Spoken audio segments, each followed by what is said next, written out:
ও আমার হাবিব, আমি আপনার উপরে এই কিতাব এজন্য নাজিল করেছি লিতুখরিজান নাসা মিনায-যুলুমাতি ইলান-নূর, যাতে আপনি মানুষকে তমসাচ্ছন্ন নিকষ কালো অন্ধকারে পড়ে থাকা মানবতাকে হেদায়াতের আলোর পথে নিয়ে আসতে পারেন।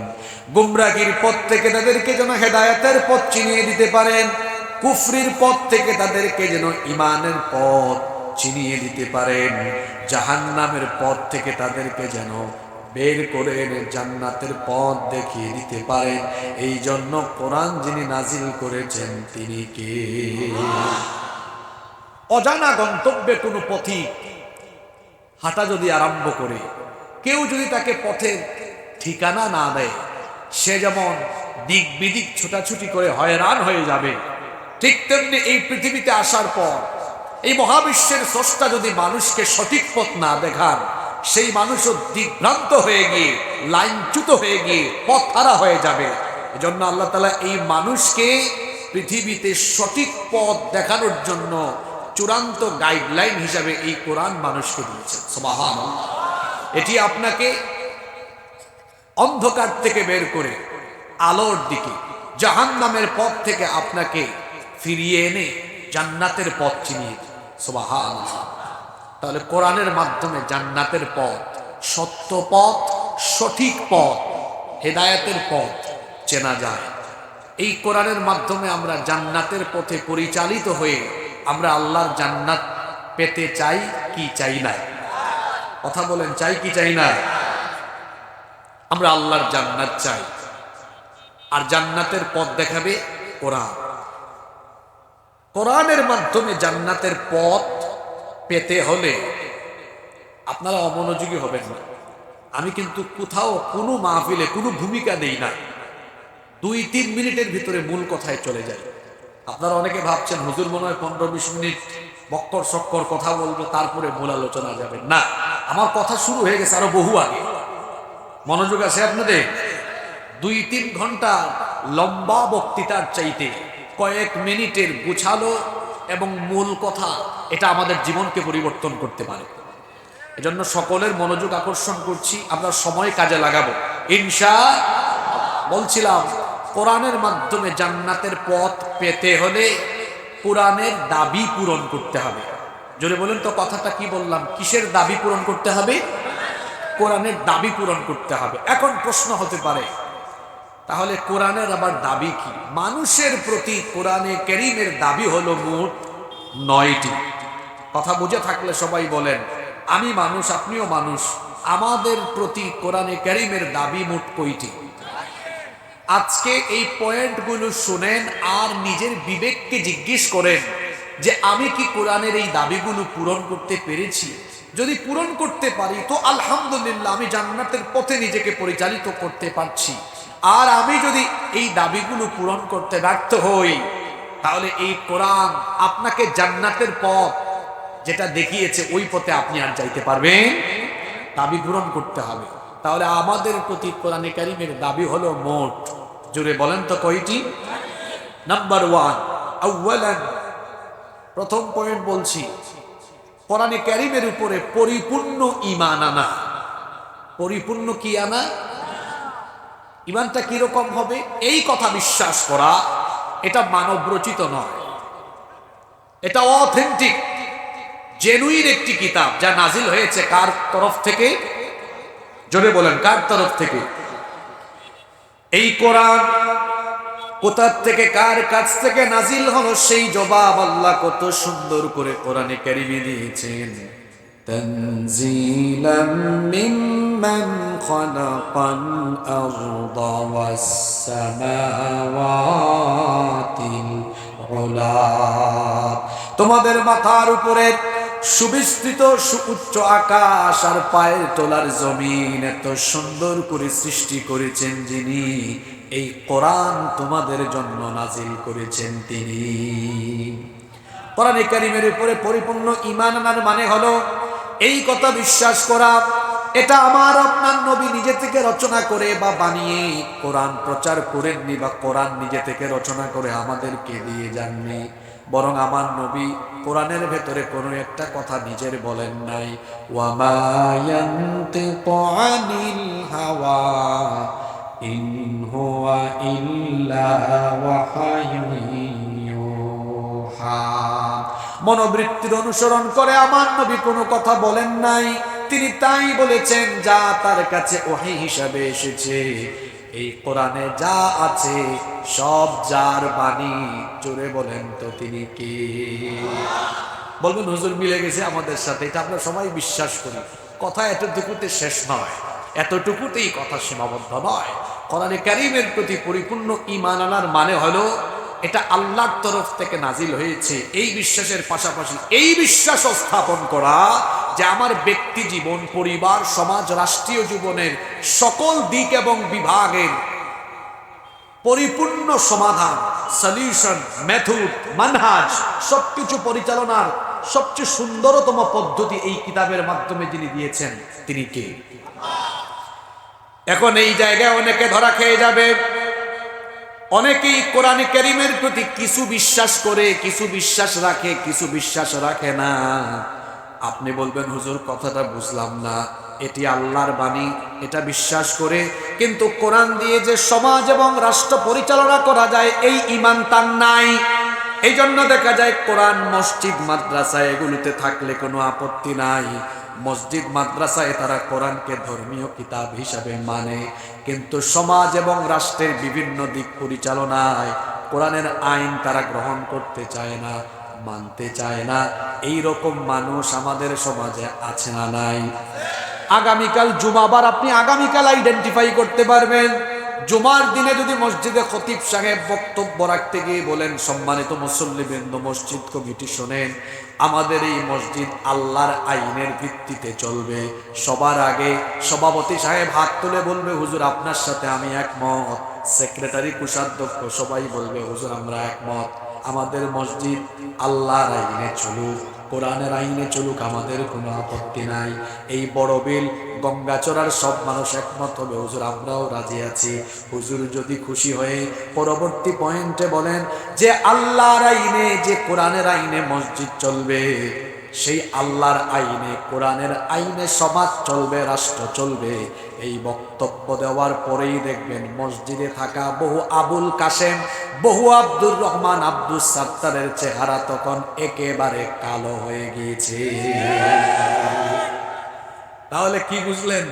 কোরআনের প্রতি তার পূর্ণ ঈমান। কথা বলেন, পূর্ণ ঈমান। ওরা ধর্মীয় ক্ষেত্রে কোরআন মানে। এখন কোরআন তো শুধুমাত্র ধর্মীয় কিতাব নয়, বরং এটি হলো মানুষের জীবন পরিচালনার চূড়ান্ত এবং একমাত্র সংবিধান। কেউ যদি এই ব্যাপারে কোনো ধরনের সন্দেহ করে তাহলে সে কোরআনের প্রথম দাবি পূরণ করতে পারে নাই। কি আশ্চর্য অবস্থা! আজকে কোরআন আর আমাদের জীবনের কত অমিল। পার্লামেন্ট উদ্বোধনের আগে কোরআন থেকে তেলাওয়াত হয়, এরপরে সেই পার্লামেন্টেই কোরআন বিরোধী আইন পাস হয়। ব্যবসা প্রতিষ্ঠান উদ্বোধনের আগে হুজুর ডেকে এনে মিলাদ হয়, কোরআন তেলাওয়াত হয়, সুদ ঘুষের টাকা আর 2 নাম্বারি করে ব্যবসা প্রতিষ্ঠান পরিচালনা হয়। বিবাহ উদ্বোধনের আগে হুজুর ডেকে এনে বিবাহের খুতবা দেওয়া হয়, আর হুজুর সাহেব বিবাহের খুতবায় কোরআনের আয়াত তেলাওয়াত করেন। অথচ ইসলামিক পদ্ধতিতে গান বাজনা আর পশ্চিমা রীতিনীতির অনুকরণ করে যৌতুকের মাধ্যমে বিবাহের অনুষ্ঠান হয়। এমনি ভাবে দেখা যায় আমরা কোরআন তেলাওয়াত করি কিন্তু সমাজে, রাষ্ট্রে কোরআনের আইন মানি না। সমাজ এবং রাষ্ট্রকে কোরআন পরিচালনা করতে পারে এই বিশ্বাসও আমরা করি না। এমনি ভাবে যেই ব্যক্তি মুসলমানের নাম ধারণ করে, মুসলমানের বেশ ধারণ করে, শুধুমাত্র মসজিদে মাদ্রাসায় কোরআন রেখে সমাজ এবং রাষ্ট্র পরিচালনায় কোরআনে কারীম ব্যর্থ, এই বিশ্বাস যারা করে এই ব্যক্তিগুলো কোরআনের প্রথম দাবি পূরণে ব্যর্থ হয়েছে। আপনারা কি আমাকে ভালোভাবে শুনতে পাচ্ছেন? তাহলে বলেন, প্রথম পয়েন্টই তো অনেকে ধরা খাইছে। প্রথম পয়েন্টই ধরা, ও কোরআনকে ধর্মীয় কিতাব মনে করেছে।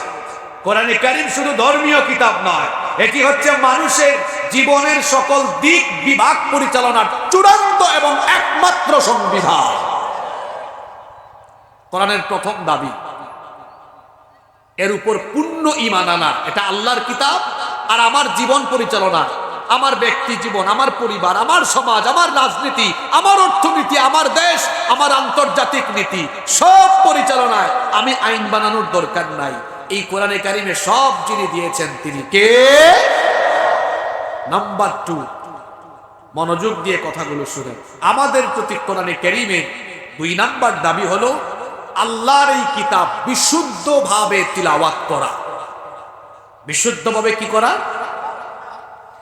আমি তো বড় দুঃখ করে বলি, বাংলাদেশে বলা হয় 90% মুসলমান, কিন্তু যদি একটা আদমশুমারি করা হয় কতজন কোরআন পড়তে পারে, আমার মনে হয় 85% মুসলমানই এখনো কোরআন শুদ্ধ করে পড়তে পারে না। 2 দিন আগে বগুড়ায় ওই শিবগঞ্জে এশার নামাজের আজান হয়েছে, আমি এক মসজিদে ঢুকেছি, ইমাম সাহেব তেলাওয়াত করছে লাহনে জালি, একটা অক্ষরের মাখরাজ তার ঠিক নাই, মাখরাজ ঠিক নেই, সিফাত ঠিক নেই, মাদ ঠিক নেই, গুন্না ঠিক নেই, তাজবীদের কোনো নিয়ম নীতি অ্যাপ্লাই হচ্ছে না, নামাজ আদায় করছে। আমি চিন্তা করলাম এই ইমামকে এখানে নিয়োগ দিল কি? পরে চিন্তা করলাম, বুঝছি আমার দেশে তো বহু মসজিদ আছে যেখানে সভাপতি সেক্রেটারি ইমাম নিয়োগ করে, অথচ সভাপতি সেক্রেটারি আউযুবিল্লাহ করলে 100টা ভুল করবে। মসজিদের ইমাম নিয়োগ করবেন, সেই মসজিদে খতিব থাকলে তিনি, অথবা আশেপাশে কোনো আলিয়া মাদ্রাসা, কওমি মাদ্রাসার বড় কোনো আলেম থাকলে তিনি এসে ইন্টারভিউ নিয়ে তেলাওয়াত শুনে মাসালা মাসাইল এবং অন্যান্য সব কিছু জাস্টিফাই করে ইমাম সাহেব নিয়োগ করবেন। যদি একজন ইমাম এমন থাকেন তার তেলাওয়াত সহি না, তাহলে তো ওই মসজিদের সব মুসল্লিদের নামাজ বাতিল হয়ে যাবে। কি বলবো দুঃখের কথা, আজ আমাদের দেশে, আমি নিজে আলিয়া মাদ্রাসার ছাত্র, কোনোদিন কওমি মাদ্রাসায় পড়ি নাই, কিন্তু আমাদের আলিয়া মাদ্রাসায় এখন কোরআন চর্চা কমে গিয়েছে। অনেক ছাত্র আছে আলিয়া মাদ্রাসা, অনেক হুজুর দেখেছি, অনেক বক্তা দেখেছি, কোরআন বিশুদ্ধ করে পড়তে পারে না। আপনি বলবেন হুজুর বিশুদ্ধ করে পড়লে পড়ুক, না পড়লে নাই, কোরআনের আমল করলে হয়েছে। কে বলেছে আপনাকে কোরআনের আমল করলে হয়েছে? আপনি নবীজির সিরাত ভালো করে পড়েন। যে সাহাবী ঈমান এনেছেন, আগে আল্লাহর নবী তাকে বলেছেন তুমি আগে কোরআন শিক্ষা করো। কি শিক্ষা করো? আপনি কোরআন শিখেন না, আপনার তো নামাজ শেষ, নামাজ বাতিল হয়ে যাবে। বিশুদ্ধভাবে যেই ব্যক্তি কোরআন তেলাওয়াত করতে পারে না, সেই ব্যক্তি 3টা ক্ষতির সম্মুখীন হবে। জুড়ে বলেন কয়টা ক্ষতি? 1 নাম্বার ক্ষতি হলো ওই ব্যক্তির নামাজ বাতিল হয়ে যাবে, কারণ নামাজের ভেতরে বিশুদ্ধ কোরআনের তেলাওয়াত ফরজ, এটা অতীব জরুরি। যদি আপনার হরফের উচ্চারণ ঠিক না থাকে, বিশুদ্ধ করে যদি কোরআন তেলাওয়াত না করেন, তাহলে দেখা যাবে কোরআনের অর্থ বিকৃত হয়ে যাবে, লাহনে জালি হওয়ার কারণে আপনার নামাজ ফাসেদ হয়ে যাবে, নষ্ট হয়ে যাবে। আহারে, আমার দেশে কত মুসলমান আছে কোরআন বিশুদ্ধ করে পড়তে পারে। রুব্বা কারিউল কোরআন ওয়াল কোরআনু ইয়ালআনুহু, কোরআনের এমন বহু পাঠক আছে, বহু তেলাওয়াতকারী আছে, এরা যখন কোরআন তেলাওয়াত করে সওয়াবের পরিবর্তে কোরআন তাকে লানত দেয়। এরা কোরআন পড়ছে আর কোরআন তাকে লানত দিচ্ছে। আহারে, এমন করে বহু মানুষ কোরআন পড়ছে। আল্লাহ আমাকে ক্ষমা করুন, আমি মানুষকে বোঝানোর জন্য উদাহরণ দিচ্ছি। কোরআন পড়তেছে আলহামদুলিল্লাহি রাব্বিল আলামিন, আল্লাহ আমারে ক্ষমা করেন, এটা আলামিন না আলামিন। ওই বগুড়ার ইমাম সাহেব তিনি পড়ছেন শাইআ কে পড়ছেন শাইআ, হামজাকে আইন, আইনকে হামজা। আপনি কি জানেন হামজাকে আইন আর আইনকে হামজা বানিয়ে ফেললে ওই শব্দের অর্থ আর ঠিক থাকে না? একটা অক্ষরের মাখরাজ যখন ঠিক থাকে না, এটা অর্থ বিকৃত হয়। যেমন সূরা ইখলাসের প্রথম শব্দ কুল, বলুন হুয়াল্লাহু আহাদ, তিনি আল্লাহ যিনি একক অদ্বিতীয়। আপনি কফের জায়গায় কাফ বলেছেন, কাফ অর্থ হবে কুল। এখানে আলেমরা বসে আছেন, ওটা তখন আমরের সিগা হয়, অর্থ হয় খাও, তখন অর্থ হয় যে আল্লাহ একজন, তারে ধইরা খায়া ফেলো। নাউযু বিল্লাহি মিন যালিক। আমার দেশে অনেক কূটনৈতিক বিচক্ষণ ব্যক্তি আছে, এরা কয় হুজুর অসুবিধা নাই তো, ওই যে কোরআন শরীফের নিচে বাংলা উচ্চারণ দেওয়া থাকে, ওইটা দেখে পড়ে কালু হাদাল্লাজি রুজিকনা মিন কাব। বাংলা তো এরকমই হবে। এখন বলেন তো, বাংলায় যেটা কালু হয়, আরবিতে সেটা কি হয়? কলু, কারণ আরবিতে 7টা অক্ষর মোটা। এগুলো চিকন বা পাতলা হয় না। সদ, দদ, ত, র, খ, গইন, কফ, এগুলো মোটা অক্ষর, পুর বলিষ্ঠ করে পড়তে হয়। সে বলছে কালু হাদাল্লাযী ইন্না লিল্লাহি ওয়া ইন্না ইলাইহি, এটা কালু কে বলেছে? এটার অর্থ হলো এটা হলো কলু। হাদা, গালের উচ্চারণ তো জিহ্বার আগাকে দাঁতের আগায় লাগায় বলতে হয়। যে বলতেছে হাজা, ব্যাকল, হাজার অর্থ একটা আর হাজার অর্থ আরেকটা। বিশ্বাস করেন বাংলাদেশে যে পরিমাণ তাফসীর মাহফিল হয়, যদি এই খরচ দিয়ে প্রতিটা গ্রামে গ্রামে কুরআন শিক্ষা কেন্দ্র পরিচালনা করা হতো তাহলে অনেক বেশি ফায়দা হতো। আমি কি একদিন 1 ঘন্টা ওয়াজ করে সব মানুষের নামাজ ঠিক করে দিতে পারবো? Never ever, it's quite impossible, এটা অসম্ভব। কিন্তু এখানে যদি 1 মাস আমি একাডেমিক ওয়েতে কোরআন শিখাতে পারি, তারপরে আমি নামাজের শুরু থেকে শেষ পর্যন্ত মিনাল বিদায়া ইলান নিহায়া, একেবারে তাকবীর থেকে নিয়ে সালাম পর্যন্ত শিখিয়ে দিতে পারি, অন্তত মানুষের নামাজ কি হবে? এই যে কোরআন আমরা মাহফিলের আয়োজন করি, মাহফিলে এসে শুনি, দায়িত্ব কি শেষ? কোরআনের দাবি পূরণ করেন আপনি। মাহফিল আয়োজন করা কোরআনের দাবি নয়, এটা কোরআন প্রচারের অন্তর্ভুক্ত। এটাও একটা কাজ, উত্তম কাজ, কোরআন প্রচার করছেন। কিন্তু এর চেয়ে উত্তম কাজ হলো কোরআন শিক্ষা করা। কোরআনে কারীমের সর্বপ্রথম যে শব্দ নাজিল হয়েছে সেটি কি? ইকরা। অর্থ কি? পড়ুন। এই কিতাব পড়ার আদেশ দেওয়া হয়েছে। পড়বেন কেমনে? বাংলা উচ্চারণ দেখে। আল্লাহকে জিজ্ঞেস করলাম, আল্লাহ আমি এই কোরআন কেমনে পড়বো? আল্লাহ জবাব দিলেন, ওয়ারাত্তিলিল কুরআনা তারতিলা। তারতিলের সাথে তাজবিদের মাধ্যমে তাহসিন করে বিশুদ্ধ এবং সুন্দরভাবে কোরআন পড়ো। এই হুকুমটা কার? যারা বিশুদ্ধ করে কোরআন পড়তে জানে না এদের ক্ষতি 3টা। 1 নাম্বার, এদের নামাজ শেষ। নামাজ কবুল হবে কোয়ান্টিটি নয়, নামাজে কোয়ালিটি থাকা লাগে। কথা শুনতেছেন যুবক ভাইয়েরা? এদিক সেদিক তাকায়েন না। আমি ইউনিভার্সিটিতে পড়াকালীন 2nd ইয়ারে 3rd সেমিস্টারে আমাদের এক স্যার ছিলেন, তিনি এখন কানাডায় থাকেন। তো স্যারের বাসায় গিয়েছিলাম সন্ধ্যার পরে। তো স্যার আমাদেরকে নাস্তা খাওয়ালেন, তারপর বললেন আজকে তোমাদেরকে একটা মজার জিনিস দেখাই। বললাম স্যার কি দেখাবেন? কিছুদিন আগে ফাইনাল এক্সাম আমরা শেষ করেছি ইউনিভার্সিটিতে। 1 বান্ডেল খাতা বের করে একজনের খাতা দেখালেন, 51 পৃষ্ঠা লিখেছে। স্যার তাকে নাম্বার দিয়েছেন 1। কত? স্যার বললেন দেখো ওর লেখার কোয়ান্টিটি বেশি কিন্তু কোয়ালিটি এত খারাপ। সুআল কোশ্চেন ছিল একটা, উত্তর দিয়েছে। তো বললাম তাহলে স্যার তারে 1 দিলেন কেন? একটু দয়া করে দিয়েছি, 51 পৃষ্ঠা লিখছে তো একটু মায়া করে দিলাম 1। আরেকটা খাতা স্যার বের করলেন, ও লিখেছে মাত্র 16 পৃষ্ঠা, A+ পেজ। তো স্যার খাতা দেখায় বললেন দেখো এত বেশি লেখার দরকার নাই, যদি কোয়ালিটিফুল লেখা হয় কম লেখাই যথেষ্ট। 100 রাকাত নামাজ আদায় করেছেন, 100 রাকাত। তেলাওয়াত সহি না, রুকু ঠিক নাই, সাজদা ঠিক নাই, তাদিলে আরকান ঠিক নাই। 100 রাকাত নামাজের কোনো দামই না। 2 রাকাত নামাজ আদায় করেছেন, তিলাওয়াত বিশুদ্ধ, রুকু সাজদা সুন্দর, নামাজে খুশু আছে, তাদিলে আরকান ঠিক আছে। 2 রাকাত নামাজের দাম আল্লাহর কাছে আছে। সুবহানাল্লাহ। কোয়ান্টিটি নয়, দরকার হলো কোয়ালিটি। জুড়ে বলেন দরকার কি? 1 সপ্তাহ নামাজ আদায় করেন, 5 ওয়াক্তই পড়েন, কি পড়েন আপনি? তিলাওয়াত তো সহি না। কোরআনে কারীম যার সহি হয় না তার 3টা ক্ষতি। 1 নাম্বার তার নামাজ বাতিল। 2 নাম্বার ক্ষতি হলো যারা কোরআনের সাথে, এরা নবীর সুপারিশ পাবে না, নবীজির শাফায়াত থেকে তারা বঞ্চিত হয়ে যাবে।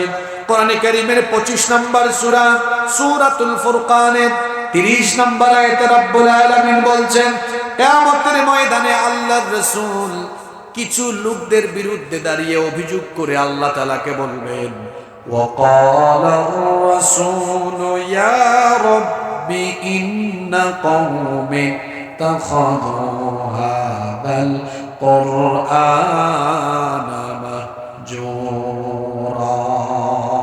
রাসূল বলবেন ইয়া রাব্বি, হে রব, ইন্না কওমি তাখাযু হাযাল কুরআনা মাহজুরা। আমার উম্মতের, আমার কওমের এই লোকগুলো কোরআনকে পরিত্যাগ করেছিল, কোরআন শিখে নাই, কোরআন পড়ে নাই, বুঝে নাই, কোরআনের রঙে রঙিন হয় নাই। এরা দুনিয়াতে যেভাবে কোরআনকে পরিত্যাগ করেছিল, আজ হাসরের মাঠে আমি রাসূল এদেরকে আজ পরিত্যাগ করলাম। কাউকে যদি রাসূল পরিত্যাগ করেন, তার কোন বাপ তারে বাঁচাবে? কোন বাপ তারে আর বাঁচাবে? রাসূল যদি সুপারিশ না করে, ওর বাঁচার কোন উপায় আছে? কি গুরুত্বপূর্ণ কথা! যে ব্যক্তি কোরআনের শিক্ষা থেকে নিজেকে বঞ্চিত করবে, ওই ব্যক্তি রাসূলের শাফাআত থেকে বঞ্চিত হয়ে যাবে। কোরআন না শিখার 3 নাম্বার ক্ষতিকর দিক হলো, যেই ব্যক্তি কোরআন শিখবে না, আল্লাহর তরফ থেকে তার জন্য শাস্তি বরাদ্দ আরো 3টা। জুড়ে বলেন কয়টা? রব্বুল আলামিন কোরআনে কারীমের 20 নম্বর সূরা সূরাতুত তাহা এর 124 নম্বর আয়াত থেকে বলছেন, ওয়ামান আ'রাদা আন যিকরি ফাইন্না লাহু মাঈশাতান দানকা ওয়া নাহশুরুহু ইয়াওমাল কিয়ামাতি আ'মা। আল্লাহ তাআলা বলছেন, আর যারা আমার উপদেশ সম্বলিত এই কোরআন থেকে মুখ ফিরিয়ে নিবে, ফাইন্না লাহু মাঈশাতান দানকা, নিশ্চয়ই আমি তাদের জীবনকে সংকীর্ণ করে দিব। মুফাসসিরিনে কেরাম এই মাঈশাতান দানকার ব্যাখ্যায় 2টো অর্থ দিয়েছেন। 1 নাম্বার অর্থ তারা দিয়েছেন, যে ব্যক্তি দুনিয়াতে কোরআন শিখবে না, আল্লাহ তাআলা ওই ব্যক্তির দুনিয়ার সুখ শান্তি কেড়ে নেবেন। এই আয়াতের সাথে মানুষের বাস্তব জীবন সত্যিকার অর্থে মিলিয়ে দেখেন। গাড়ি আছে, বাড়ি আছে, নারী আছে, ক্ষমতা আছে, সবকিছু থাকার পরেও তার কপালে সুখ নাই। কারণ হলো তার জীবনে কোরআন নাই। যার জীবনে কোরআন নাই, যে ব্যক্তি নিজেকে কোরআন থেকে বঞ্চিত করেছে, সেই ব্যক্তি আল্লাহর নেয়ামত সুখ শান্তি থেকে বঞ্চিত। টাকা পয়সা দিয়ে সুখ শান্তি পাওয়া যায় না। বহু টাকাওয়ালা ক্ষমতাওয়ালা মানুষ আছে, রাতের বেলা ঘুমাতে পারে না। আবার বহু চাষি আছে, কৃষক আছে, রাতের বেলা ঘুমালে শুইলে পরে ঘুম চলে আসে। ঘুম, সুখ শান্তি এগুলো যার দেয়া নেয়ামত। গলার আওয়াজ বড় করে সবাই বলেন, তিনি কে? সে আল্লাহ বলছেন, যারা কোরআন শিখবে না, আমি তার সুখ নিজেই কেড়ে নিব। মুফাসসিরিনে কেরাম 2 নম্বর অর্থ দিয়েছেন, এই ব্যক্তিকে যখন কবরে রাখা হবে, আমি আপনি সবাই একদিন কবরে চলে যাব। এই ব্যক্তিকে যখন কবরে রাখা হবে, কবরটা কত সংকীর্ণ! আপনার বাড়ির আপনার খাট বিছানা হলো 7x5, কিন্তু কবর হলো মাত্র 3.5 হাত সংকীর্ণ জায়গা। এখানে যখন তাকে রেখে দেওয়া হবে, এই 3.5 হাত কবর তার জন্য ধীরে ধীরে ধীরে ধীরে আরো সংকীর্ণ হয়ে যেতে থাকবে। 2 পাশের মাটি এভাবে তাকে আস্তে আস্তে করে এমন ভাবে চাপ মারবে, এক পাশের পাঁজর গিয়ে অন্য পাশের পাঁজরে এভাবে ঢুকে যাবে। এই রকম করে এই লোকটার উপরে শাস্তি চলতে থাকবে, যার হুকুমে। জোরে বলেন, তিনি কে? ওই ব্যক্তির জন্য 3 নাম্বার শাস্তি হলো, আল্লাহ তাআলা বলছেন, ওয়া নাহশুরুহু ইয়াওমাল কিয়ামাতি আ'মা। ইসরাফিল এমন এক ফেরেশতা, যাকে আল্লাহ কিয়ামতের ঘটনা ঘটানোর জন্য সৃষ্টি করেছেন। সিংহায় ফুৎকার দেওয়ার পরে যখন মানুষ কবর থেকে উঠবে, যারা কোরআন শিখে নাই, এই মানুষগুলো সেদিন অন্ধ অবস্থায়, আলোহীন অবস্থায় উঠবে। চোখে কোনো আলো থাকবে না। অন্ধ অবস্থায় তাদেরকে কবর থেকে উঠাবেন কে? এরা যখন কবর থেকে অন্ধ হয়ে উঠবে, তখন অভিযোগ করবে, قال رب لما حشرتني أعمى وقد كنت بصيرا। হে রব, আমাকে অন্ধ করে দিয়েছো কেন? ওয়াকাদ কুনতু বাসীরা, আমি তো চক্ষুষ্মান ছিলাম, দুনিয়ায় আমি চোখে দেখতাম, কেন তুমি আমাকে অন্ধ করে দিলে? কেন আজ হাসরের মাঠে আমি চোখে দেখি না, আমি অন্ধ কেন? আল্লাহ তখন বলবেন, কাযালিকা আতাতকা আয়াতুনা ফানাসিতাহা ওয়া কাযালিকাল ইয়াউমা তুনসা। তুমি যখন দুনিয়াতে ছিলে, তোমার কাছে আমার কিতাব ছিল, এই কোরআন তুমি দেখো নাই।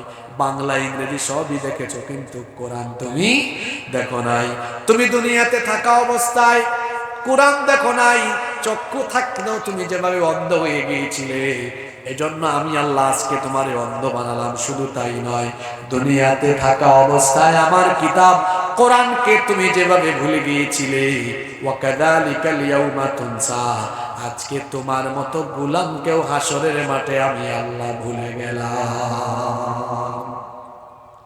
এরা আর কে বাঁচাবে? কে বাঁচাবে? আর দেখি তো কি মনোযোগ দিয়ে আলোচনা শুনেন। ক্লাসের ভালো ছাত্রগুলো ফাইন্ড আউট করে ফেলি। আজকের আলোচনার টাইটেল শিরোনাম ছিল মানুষের প্রতি কোরআনের কয়টা দাবি? 9টা। কয়টা? 1 নাম্বার বলেছি পূর্ণাঙ্গ ঈমান, 2 নাম্বার বলেছি বিশুদ্ধ করে কোরআন তেলাওয়াত জানা। এখন প্রশ্ন করি, জবাব দেন তো, বিশুদ্ধ কোরআন না শিখলে কয়টা ক্ষতি? 1 নাম্বার নামাজ, কথা বলেন, নামাজ হবে না, এই নামাজ বাতিল। 2, কি থেকে বঞ্চিত হবে?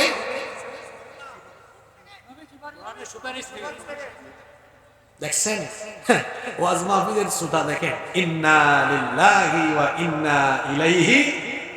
এইরকম বলে আপনারা ওয়াজ শুনেন না? বক্কর সক্কর কিছু ছাত্র আমরা ক্লাসেও দেখতাম, ক্লাস করে ক্লাসের শেষে স্যার বলতেন, দেখি আজকের ক্লাসে সামারিটা বলো তো। কয়েকজন পারে, কয়েকজন পারে না। যারা পারে তারা মনোযোগী ছিল, কনসেন্ট্রেট, মনোযোগী ছিল। আর যারা পারে না হা করে তাকাই ছিল, কিছুক্ষণ ডানে কিছুক্ষণ বামে। এই বুঝি আপনি আলোচনা শুনেন না? 1 নাম্বার ক্ষতি, তার নামাজ বাতিল। 2 নাম্বার ওই ব্যক্তি রসুলের সুপারিশ থেকে বঞ্চিত হবে। 3 নাম্বার আল্লাহর তরফ থেকে শাস্তি পাবে, দুনিয়ায়ও পাবে আখিরাতেও পাবে। দুনিয়া আখিরাতের শাস্তি কয়টা? আরো। দুনিয়ার সুখ শান্তি কেড়ে নিবেন কে?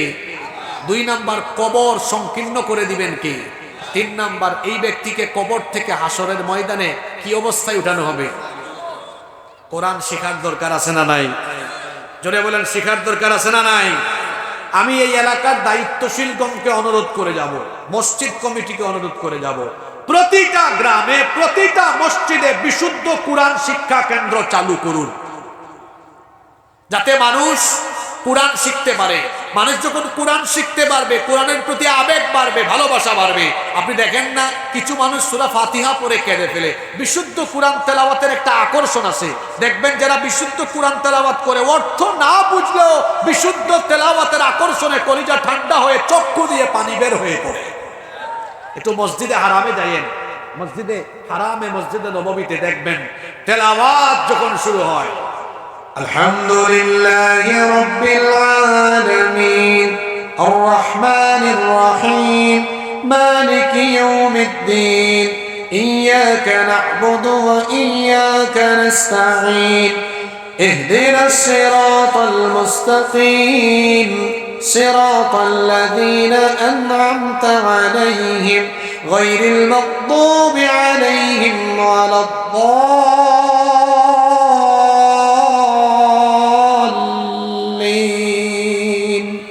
আমি তো হারামের ইমামদের মতো পারি না, আমার কণ্ঠ এত ভালো না, কিন্তু আপনি যখন হারামের তিলাওয়াত শুনবেন, আল্লাহর কসম আমি নিজের চোখে দেখেছি মানুষ কাঁদছে।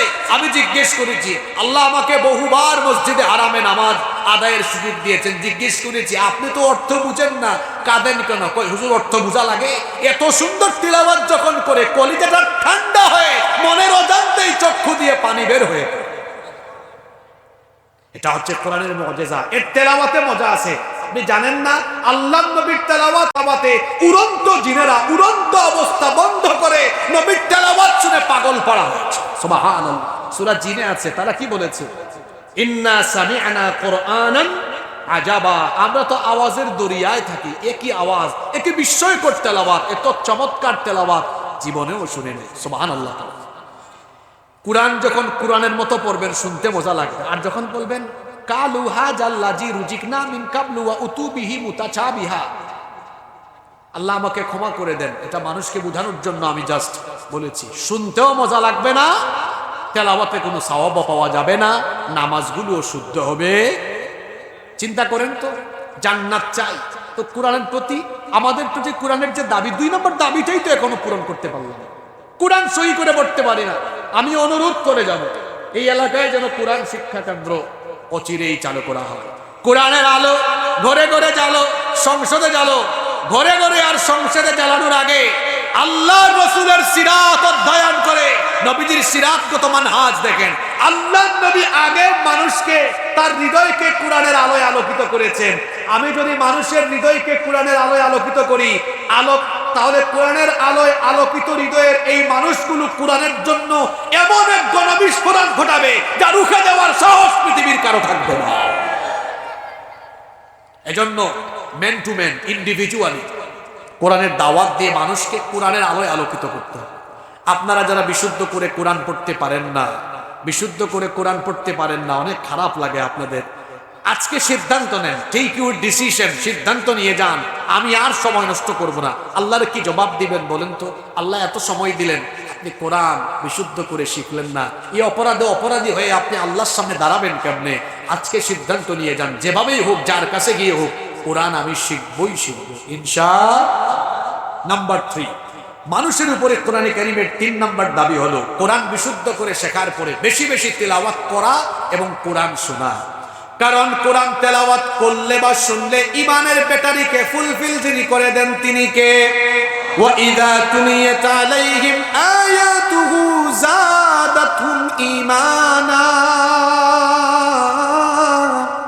যখন তাদের সামনে কোরআন পড়া হয় তখন তাদের ঈমান বাড়ে। কোরআনের তেলাওয়াতে মানুষের ঈমান বাড়ে। দেখবেন যখন মনটা খারাপ, টেনশন কাজ করে, অজু করে কোরআন তেলাওয়াতে বসে যান, মনটা প্রশান্ত হয়ে যাবে। আজকে আমাদের বাড়ির ভেতরে কোরআন তেলাওয়াত নাই, ঘরের ভেতরে কোরআনের তেলাওয়াত নাই। এই অভ্যাস কমে যাওয়ার কারণে আমাদের ঘরগুলো আজকে শয়তানের আড্ডাখানায় পরিণত হয়েছে। আল্লাহর নবী বলেছেন, লা তাজআলু বুয়ুতাকুম মাকাবির, তোমরা তোমাদের ঘরকে কবর বানিয়ে ফেলো না, ঘরের মধ্যে তিলাওয়াত করো। আল্লাহর নবী বলেছেন, ইন্নাল বাইতাল্লাযী তুকরাউ ফীহি সূরাতুল বাকারা ইয়ানফিরুশ শাইতানু আন। আল্লাহর নবী বলেছেন, যেই ঘরের মধ্যে সূরা বাকারা তেলাওয়াত হয় ওই ঘরে আর শয়তান থাকতে পারে না। কোরআনের তেলাওয়াত আরম্ভ হলে শয়তান তখন ঘর ছেড়ে পালিয়ে যায়। তাহলে যেই ঘরে কোরআনের তেলাওয়াত হয় না ওই ঘর শয়তানের আড্ডাখানা, আর যে ঘরে কোরআনের তেলাওয়াত আছে ওই ঘরে শয়তান আর থাকতে পারে।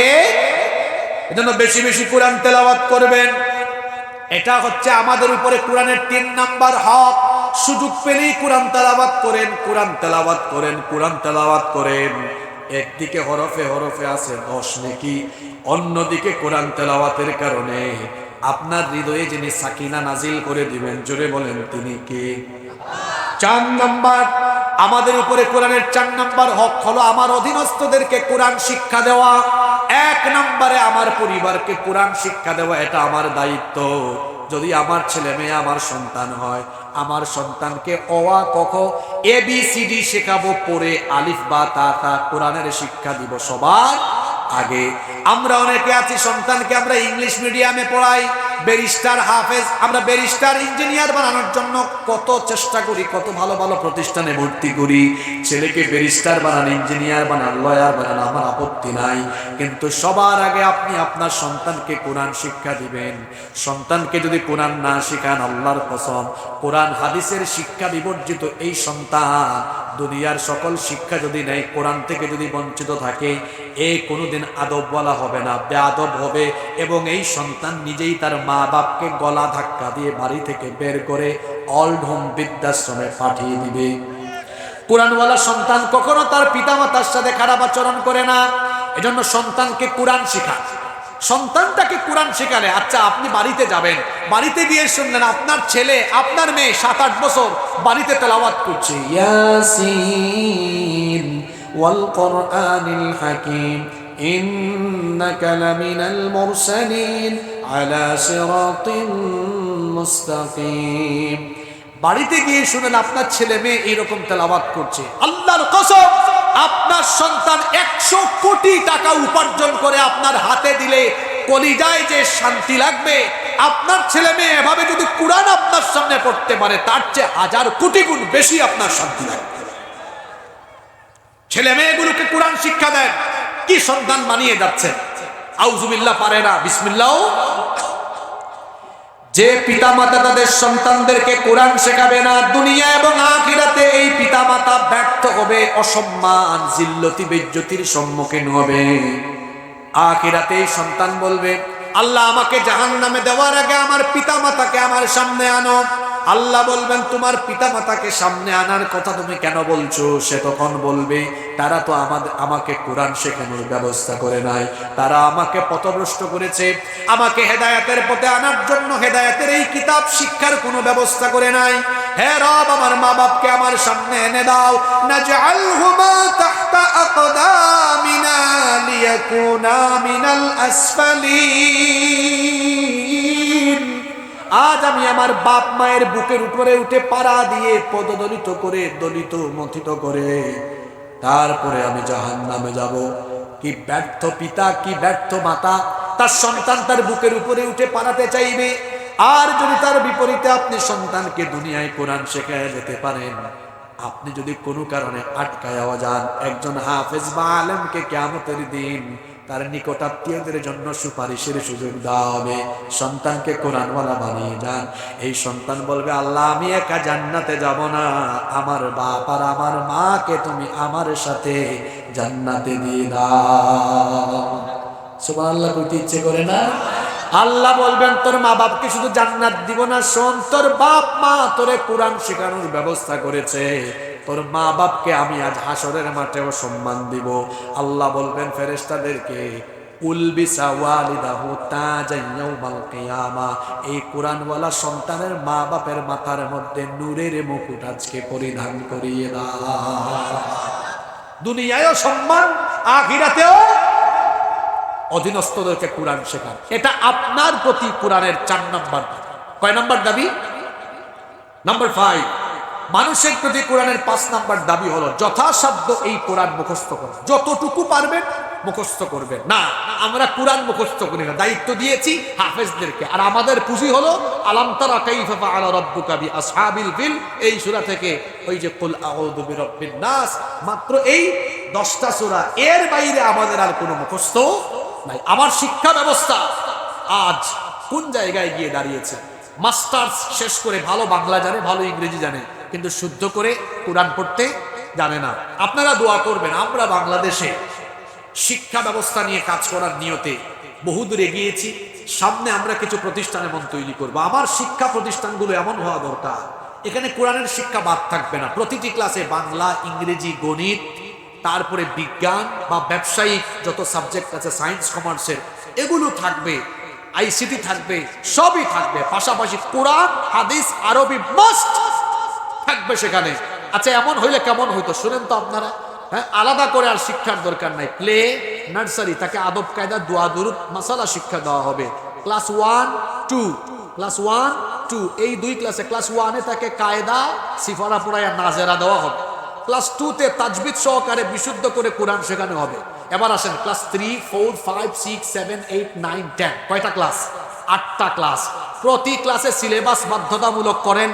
3 পারা কোরআন অবশ্যই মুখস্থ করতে হবে। 1 পারাতে 20 পাতা আছে, 20 পেজ, তাহলে 3 পারাতে 60 পৃষ্ঠা। 1 বছরে 60 পৃষ্ঠা মুখস্থ করা ব্যাপার?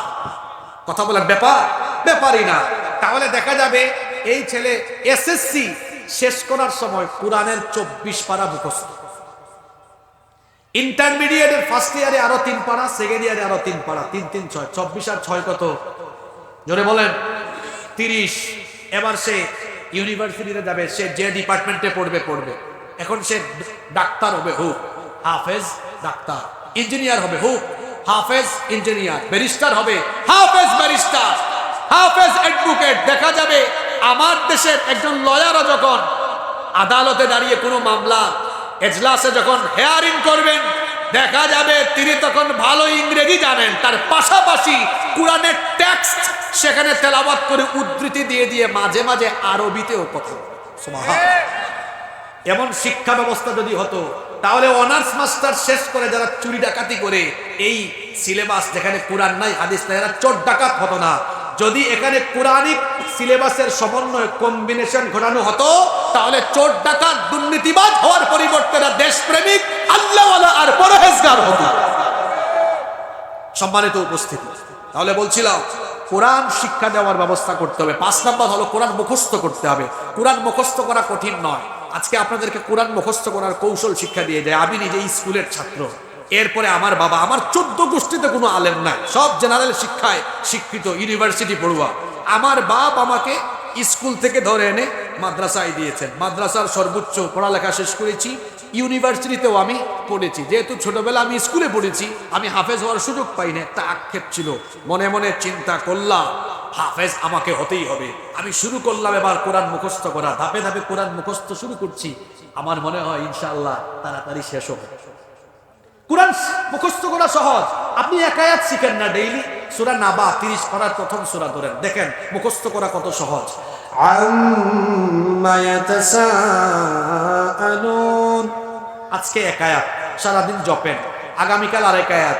আনিন নাবাইল আযীম, পরের দিন আরেক আয়াত। আল্লাযী হুম ফীহি মুখতালিফুন, পরের দিন 4 নাম্বার দিন। কাল্লা সায়ালামুন, পরের দিন 5 নাম্বার দিন। সুম্মা কাল্লা সায়ালামুন। 5 দিনে কয় আয়াত? আমার 1 রাকাত নামাজের পুঁজি হয়ে গেছে। এবার ওই দিনই সূরা ফাতিহার পরে সব নামাজে পড়েন। আম্মা ইয়াতাসাআলুনা আনিন নাবাইল আযীম আল্লাযী হুম ফীহি মুখতালিফুন কাল্লা সায়ালামুনা সুম্মা কাল্লা সায়ালামুন। আল্লাহু আকবার। রুকুতে যান, 1 রাকাতের পুঁজি হইছে না? কোরআন মুখস্থ করে কোরআনকে স্মৃতিপটে ধরে রাখার কৌশল হলো, যা মুখস্থ করবেন তা প্রতিদিনের নামাজে অ্যাপ্লাই করবেন, তাহলে কোরআনকে মনে রাখার ব্যবস্থা করে দিবেন কে? ডেইলি 1 আয়াত করেও শিখলে কোরআন মুখস্থ করতে 6,500 দিন লাগবে। 6,500 দিন লাগবে না, আমরা করি না। দায়িত্ব দিয়ে দিয়েছি বিভিন্ন জনকে। এই প্র্যাকটিসটা মধ্যপ্রাচ্যের বিভিন্ন আরব দেশে আছে। আমি 2019 সালে জিদ্দাতে এক গাড়িতে উঠেছি, ওই যে ট্যাক্সিতে আর কি। ড্রাইভার ইয়ামেনি ড্রাইভার, সে তিলাওয়াত করতেছে কোরআনের মাঝখান থেকে সূরা বনি ইসরাইল পড়তেছে। বনি ইসরাইল একেবারে মাঝখানে না, এটা মাঝামাঝি সূরা। তা আমি বললাম, হাল আনতা হাফিজুল কোরআন, আপনি কি হাফেজে কোরআন? না, আমি হাফেজে কোরআন। তো আমি বললাম, হাফেজ না, একদম বনি ইসরাইল মাঝখান থেকে পড়তেছেন। আমি হাফেজ না ঠিক, কিন্তু যখনই পাই, সময় পাই, কোরআন পড়ি। পড়তে পড়তে অর্ধেকের বেশি এখন মুখস্থ করে ফেলেছি। একজন ড্রাইভার পারে। আরে উত্তরবঙ্গের মানুষ তো টাটকা ফ্রেশ আলু খায়, ফ্রেশ সবজি খায়, সব নিয়ামত এই উত্তরবঙ্গে। এত টাটকা সবজি আর এত ফ্রেশ জিনিস বাংলাদেশের অন্য কোথাও নাই। আপনাদের ব্রেইন অনেক ফ্রেশ আছে, মেমোরাইজিং ক্যাপাসিটিও ভালো। চেষ্টা করেন আজকে থেকে ডেইলি 1 আয়াত 2 আয়াত মুখস্থ করেন। কোরআন যত মুখস্থ করবেন জান্নাতে তত বেশি আপনার স্ট্যাটাস, মর্যাদা যিনি বাড়িয়ে দিবেন তিনি কি? সূরা মুলকটা মুখস্থ করেন, রাতে ঘুমানোর আগে পড়েন। আয়াতুল কুরসিটা মুখস্থ করেন, সূরা ওয়াকিয়া মুখস্থ করেন, ইয়াসিন সূরাটা মুখস্থ করেন, সূরা রহমান মুখস্থ করেন। চেষ্টা করেন, পারবেন ইনশাআল্লাহ। কষ্ট হচ্ছে আপনাদের? নাম্বার 6, আমরা এগিয়ে গেছি অনেক। 6 নাম্বার, মানুষের প্রতি কোরআনের 6 নাম্বার দাবি হলো, 6 নাম্বার দাবি হলো কোরআন শুধু পড়লেই হবে না, তুতা পাখির মতো। এবার এটা বুঝতে হবে। কি করতে হবে? বুঝার চেষ্টা করতে হবে। যদি আপনি না বুঝেন, তাইলে কোরআন অনুযায়ী জীবন গঠন করতে পারবেন। আমরা 1 ঘন্টা 1 পারা পড়ি, আর রসুলের সাহাবীরা এক এক সূরা পড়তে সময় নিয়েছেন 10 বছর, 8 বছর। সুবহানাল্লাহ। ওইটা পড়েছেন, বুঝেছেন, আমল করেছেন। আমরা কোরআন বুঝি না। এবার আমার দিকে তাকান, এই কথাগুলো সচরাচর সব মাহফিলে শুনবেন না। এবার কোরআন অর্থ বুঝে পড়ার, এতক্ষণ যে 6টা পয়েন্ট বললাম, সবগুলা দাবি পূরণের একটা সংক্ষিপ্ত সিলেবাস নিয়ে যায়।